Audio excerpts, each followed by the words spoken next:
Ұшқыннан жалын қаулайды. Әр халықтың ояну үшін де оған ой тастайтын адамдар болады. Ол халықтың азаттыққа жету үшін де соны қозғайтын адамдар болады, істейтін адамдар болады, іске асыратын адамдар болады. Ал соның барлығы тубаста идеядан, соны бастаған адамнан басталады. Мүмкін бастаушы ең соңғы жеңіске жетуші болмау мүмкін. Бірақ халыққа жалпы осы жолды нұсқап, көрсетіп, нұсқап кеткізудің өзі сол халықтың жүрегіне тастаған бір тал ұшқын есебінде болады. Қазіргі қазақ халқы мүлде түпсіз терең тұңғиықта шыңырауда жатыр.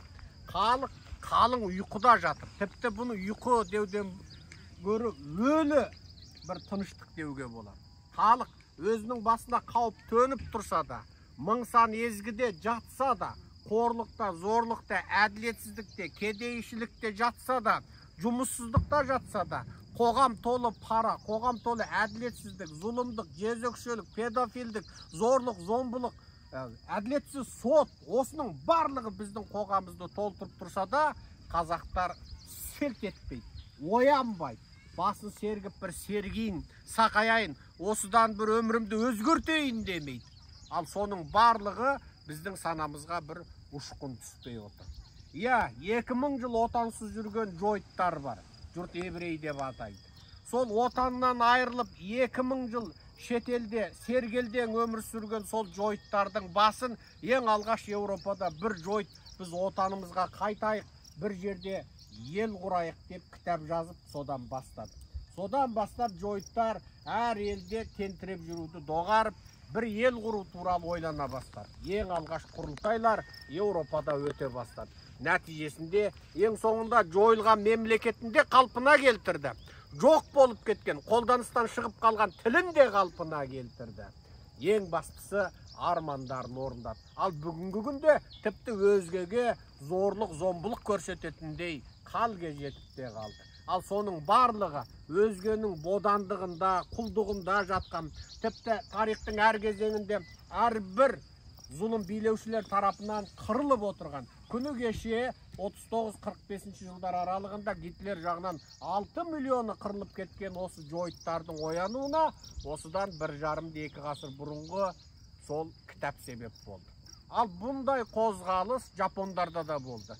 Біз қашанғы аграрлық күріш егетін азиялық ел боламыз, бізге еуропалық модернизация керек деп жапон зиялылар ой тастады. Нәтижесінде бүгінгі дүние жүзіндегі екінші үлкен экономикалық тұлға болып қалыптасқан, экономикасы мықты, ғылымы, білімі мықты, және ең бастысы демократиялы Жапония қалыптасты. Ал екінші дүниежүзілік соғыстан кейінгі оңтүстік Корейде де осындай ұлттық ояну қозғалысы, әсіресе олардың интеллигент зиялылары және олардың артынан ерген халқы, біз қашанғы осындай бейшара халде жасаймыз. Еуропадан, Америкадан үйренейік, Америка Еуропамен одақ болайық, артығынан үйреніп, олардың жамандығынан жиреніп, жақсысын алайық деп. Нәтижесінде бүкіл дүние жүзіне әйгілі дамыған, мықты, өндірісі өркендеген, ғылым білімі дамыған қазіргі оңтүстік Корея қалыптасты.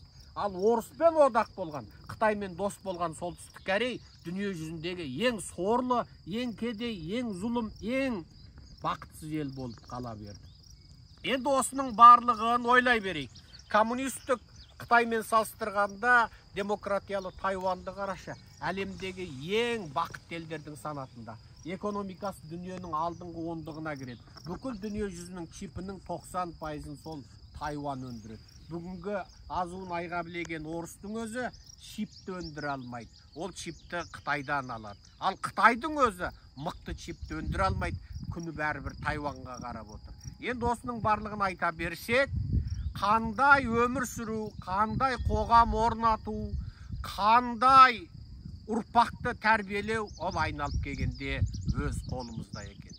Ендеше мен қазақтарға айтам, жүрегіміздегі сөніп қалған ұлттық намысымызды тура осы отты көсегендей көсеп оятайық. Осы от қалай лаулап жанды, оны ең алғаш жандырғанда біз ұсақ шырпыларды алып келдік. Ұсақ шырпылар.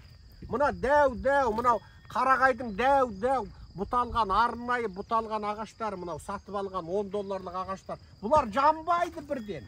Алдымен соны қурайларды алып келдік. Қурайлардың алдына шырпыларды қойдық. Шырпылардың үстіне бұталарды қойдық. Бұталардың үстіне жіңішке ағаштың бұтақтарын қойдық.